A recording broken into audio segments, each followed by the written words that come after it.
Welcome to this episode of Untrained, where we're going to talk with Amanda Smith. Amanda used to be a NASA-trained engineer, and now she is a coach working with high-achieving women who have chronic illnesses. We're going to talk about how to slow down in order to take care of our health and what that looks like in a really concrete way. Join us. Welcome to Untrained.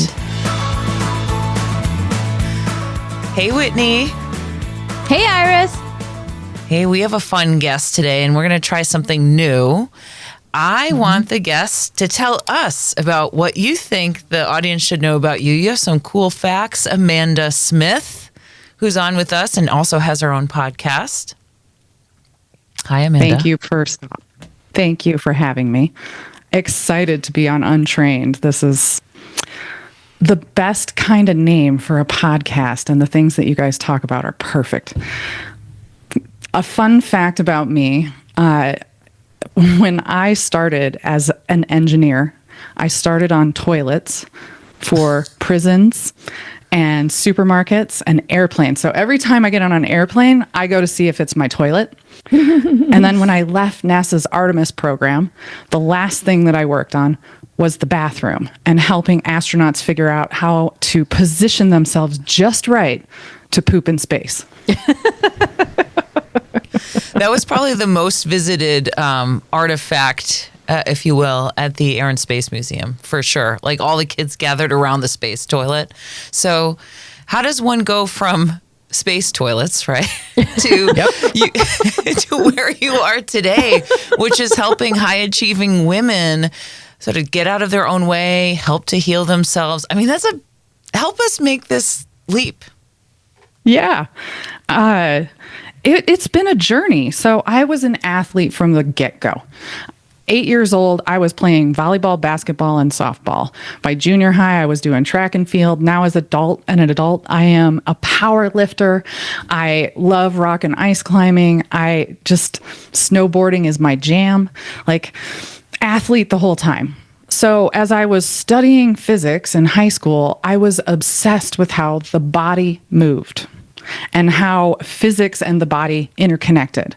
And when I went into aerospace, I got my mechanical and aerospace engineering degree. When I went into aerospace, if humans were not on board, if there were no astronauts, I did not enjoy it. In fact, I went on to do satellite programs, and I hated it. It was awful because there's no human in the loop. And so making the leap from that into what I do now, which is helping people with their medical chronic stuff, that was a combination of having a CSCS strength and conditioning certification, having a yoga teacher training certification with a boatload of other certifications underneath that, and then really, really understanding where these high achieving women are at in their lives and going, you need this. This is what we're going to work on first. And then let's focus on X, Y, and Z. So it was being able to see that big picture for women and help them go, here's your puzzle. These are the pieces that are missing. Let's figure out how to put them back together. And Amanda and I met because I was doing a little podcast tour for Body Image Inside Out. So there was the intersection was the embodied piece. And we had so much to talk about that we wanted to continue the conversation. And if I may draw a metaphorical parallel between your old job and your new job, you help human bodies get rid of the shit they no longer need, whether it be their poop or their limiting beliefs and outdated strategies for living. How about that? Oh my God, I love that's that. a good one. Quote her, write that on your website. Yes. Yep.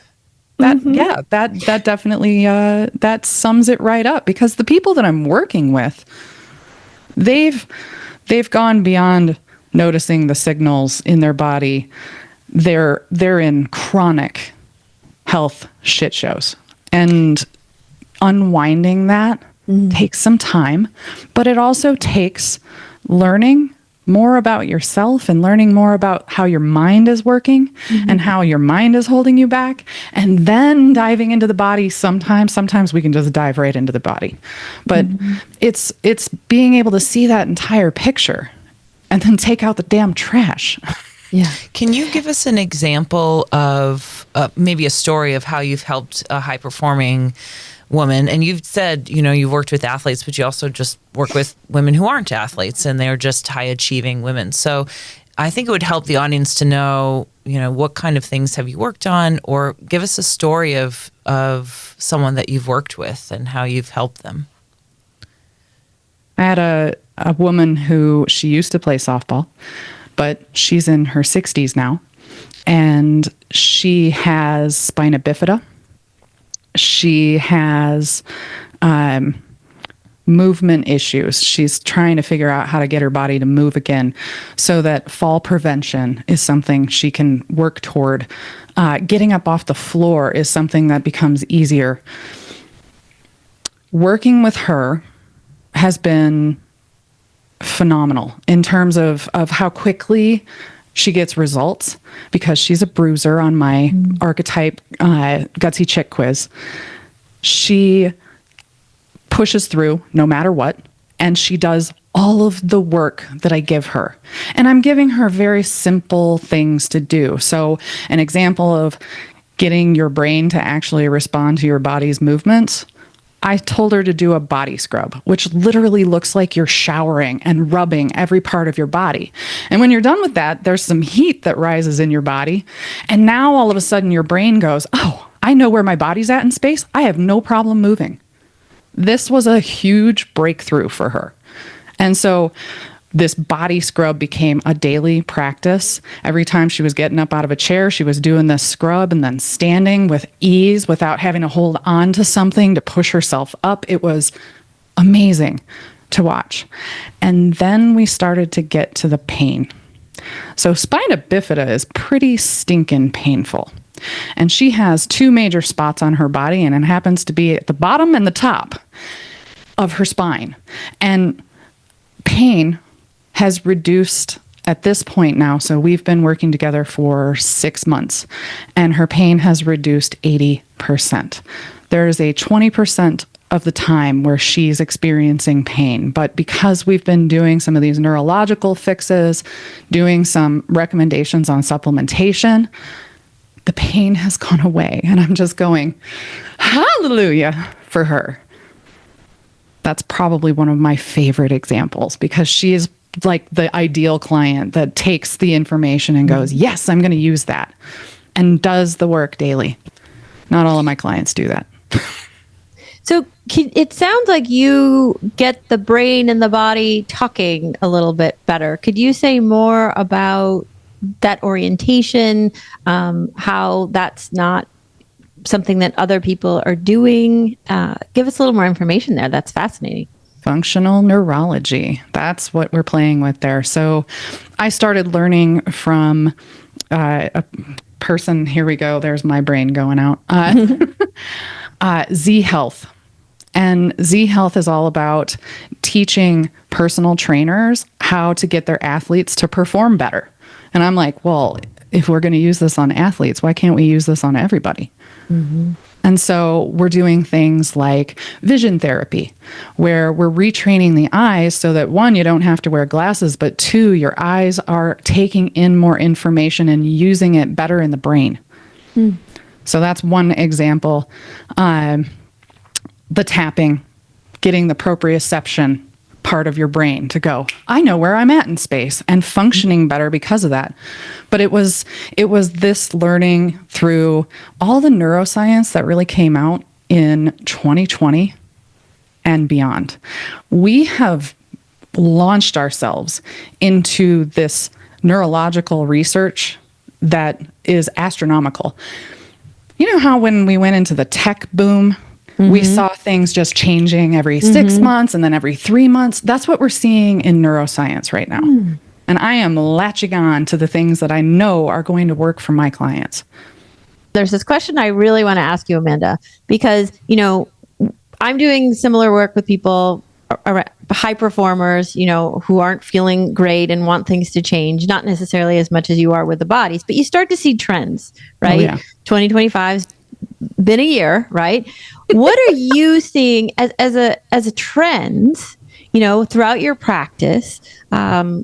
in talking with your other colleagues, what are trends that you're seeing, and what's your lens on how to meet that, how people should be meeting that trend right now? Ooh, okay. One of the trends, and you and I started talking about this earlier, but one of the trends that I am seeing is this need for everybody to slow down to go fast. Go slow to go fast. It's the only way that we can navigate all of the bombardment of crazy that is happening in our world right now. Not just in the US, but in our whole world. Everything is just kind of nuts. And it's not nuts like COVID. It's nuts on a whole nother dramatic level. And going slower is really hard for some people. And teaching them how to go slower is entertaining, to say the least. Because you've got people that are the bruisers that are just going to push through no matter what. And you've got people who are the chillsters on my archetype Gutsy Chick quiz that are like, I'm not going to do anything. I'm not going to take any steps forward because nothing feels safe. So playing with those two different dichotomies is interesting because everybody needs to go slow, but slow doesn't mean stop. So, well, let's talk about what slow means, because if folks don't know how to go slow, and Iris, I want to pull you into this conversation because I know, particularly as someone who identified as a bruiser on the chart, maybe Iris, what are your thoughts on going slower? How is going slower for you? There's a going slower button. There is. So I think you're trying to hit it. Talk about entertaining, watching somebody try and go slower. I get to watch Iris try and go slower. We have very different processes. So talk to me, Iris, about going slower, and then let's use that as an entry point to what it means, what it looks like, how we untrain fast, and how we train slower. Oh my gosh. I am not doing a very good job of it, admittedly. And it's hard because I'm in a role in a corporate world where things work not really slowly, but they work much more slowly, right? So I grew up with a super anxious mom. I had, a coach who was very influential to me that, you had to just kind of move and react all the time to things. Then owning a business, becoming a mom, working at a startup, everything is at a super high level pace. So I don't understand what to slow, because slow is not a safe spot, right? If we slow down, we're all going to die. Something's going to happen. That's the level at which a bruiser feels, right? Yes. I have zero safety in being able to slow down. So the person who's slowing and doesn't do anything because they don't feel safety, it's the opposite. Is if I don't do something, then something's going to fall apart, and there's not safety in that, right? So I don't really know what slowing down really means, but like you, Amanda, I do a lot of lifting. I'm in CrossFit, and that's another sport where the WOD is 15 minutes of kill yourself and then see if you survive. And so, all of that, I'm trying to see if there are other things I can do that have different types of pacing, right? So, listening to music that has different types of pacing, trying to do other hobbies that have different type of pacing, or even in the workouts now too. I think I'm forced as someone in perimenopause to be all right, my body just can't do it anymore. So I'm going to have to do some more yoga or different types of workouts. What are some of the tricks you use, Whitney? Well, I've been humming and singing. Oh, yes. Because it stimulates vagus nerve and it gets energy moving. And my poor neighbors and family, I'm not the most wonderful singer, but I enjoy it, right? It's also, it has some creative, sometimes I will sing to myself about what I need to do, right? Like, this isn't a big deal, Whitney. You need to calm down. Like, I'll just make up songs. Heck yes. That client I was telling you guys about earlier with the spina bifida, she calls them ditties. I love that. It's genius because it's vagal tone is what you're getting. And when our vagus nerve is a big old bundle that touches every single organ in our body, and it starts at the brain, goes through the spinal column, and then reaches out to each organ.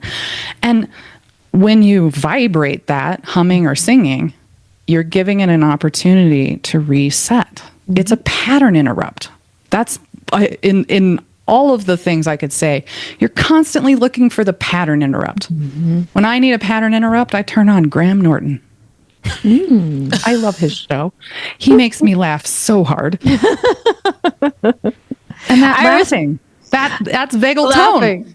Iris, what do you do? Whether you do it consciously or not? I was going to say, I read your email, Amanda, today about different playlists for different archetypes. And it would be great if you explained all 4 of the ones you have. And I think I did it unconsciously. I would find music that would be a little bit slower and with like more of a rhythmic tone. Yes, the beat. The beat is like it's not frenetic. It's much more, consistent, right, Whitney? And so I think those kind of things are really helpful for me. So tapping into music to help also, like if I'm feeling down, having the rhythm be a little bit faster will help me, get into the mood of whatever I'm doing. Or if I'm upset, I'll turn on a very loud song and sing with it. So I do like the idea of using rhythm and music. And Whitney, we use the drum. I mean, I got that idea from us doing some drumming, and you have a drum behind you, Amanda. But I'd love for you, Amanda, to tell us about these 4 archetypes that you created, and maybe some sort of not solutioning, but thoughts around that. Because, like I said, you have some musical lists for us. Oh man. Okay. Let's talk about music for a hot second, because I have a guest on the Gutsy Chick podcast who was a Juilliard trained musician, internationally renowned. And he's teaching about frequency and hertz in particular. So my engineered brain immediately jumps to hertz, and I'm going, oh yeah, there's all of these different healing hertz that people can tap into. And if you just, go on YouTube and do a search on healing hertz music, phenomenal. And scientifically proven. Gotta love that fact. All right, the Gutsy Chick quiz. There are 4 archetypes: the Bruiser, the Brainster, the Chillster, and the Stickler. I'm a Bruiser. I'm married to a Chillster. These 2 are very opposite of each other. There's the Brainster and the Stickler. These 2 are opposite of each other. So the Bruiser is like type A, aggressive, gonna push through, and actually tend to be some of the best healers I've ever met. Just saying. These women really need to understand when to push and when not to push, because pushing past pain is usually not beneficial for the rest of the body. So that's the Bruiser type. We like to push through pain. Iris is married to a Bruiser times 20, I think. He's all of the pain. A Bruiser 5X. Yeah, you have 2 very stubborn people together. It makes for fun times, really. You should have him take the quiz, because you might be shocked that he's not a Bruiser. Yeah. Spend some money on this. Let's get some bets going. I bet he's a Stickler. Maybe he's a sticky Bruiser. Well, and so that's the next progression of this quiz. I'm actually going to come out with the one where we're putting the combo together. Yeah, because I think I'm a Brainster Bruiser combo. I'm a Brainster whose body gave out, so I had to become a Brainster. Yep. Which makes sense. That makes sense in life's evolution, right? The Brainster. So this type likes to be Dr. WebMD. They like to go and research all the things that are going on in their body and then go to the doctor and say, well, I'm pretty sure it's this, this, and this. When it comes to being a Brainster, that's my secondary, the Brainster really has to find that balance of, I feel like I know this and I'm doing due diligence and I am the tree in the forest. Let's allow the pros to give more insight and to be open to that insight. Well, as a Brainster, let me just say, I think what's tricky about that is that you have to manage your own care, and there's very different perspectives out there, right? So you have to know the perspective from which you are opening yourself to, because they are also different, particularly when we get into hormones or broader modalities of healing. Yes. So I just want to name that, and you probably know exactly what I'm talking about. I wholeheartedly agree. This is like the best example when it comes to athletes is like going and practicing all the different sports and then going, well, this one's for me, right? But do you really have time to try every single sport? No, you generally hone in on things. Like you realize I'm an individual sport athlete versus a team sport athlete. I started off as a team sport athlete, and now as an adult, I am definitely an individual sport athlete. But it's learning about all of those things. And for some of us, we have to have experience in order to learn it. And some of us, we just got to read about it. And that's the beauty of the Brainster, is they're going to read about it and they're going to know just from what they've researched, what direction they want to head, then open back up to receiving more information. Because that's the trick for the Brainster, because they do get very closed off and they're like, well, I already know this. It's tricky. It's very tricky. Same for the Bruiser. The Bruiser's trick is like finding the threshold. What's my true threshold of pain? Because, we tend to have a really high pain tolerance as Bruisers. The Chillster. This is my husband. This is the one who will just wait and wait and wait and wait and wait and wait and wait and wait and wait until they have to address it, because now it's not only affecting them, it's affecting others. They generally won't take action on themselves if it's only affecting them. Other people have it worse than me. That's usually the statement that they will run with. Other people have it worse than me. There's not enough doctors, apparently, to get help. There's not enough professionals out there to get help. Other people have it worse than me. The Chillsters really just need to take action. They need to take that one step. And it might be reaching out to a Brainster and going, can you please research this for me? Outsource some of that work. Chillsters are the toughest cookies to crack when it comes to their health, because they don't take the step. And then when they do, they are so broken that we have lots and lots of things to move through, to fix. The Stickler. The Stickler is the rule follower. They are the ones who know the rule book inside and out. And I love having these people around. I am not a stickler. I love knowing the rules from someone else's perspective, because all rules have ways of being bent.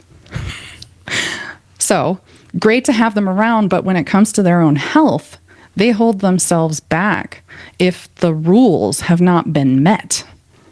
And when it comes to the body, holy crap, just like we were just saying, there are no rules. There is no set path for each individual. We can categorize people and we can have averages to work from, but not one body is the same. Yeah. And what about the playlists associated with these?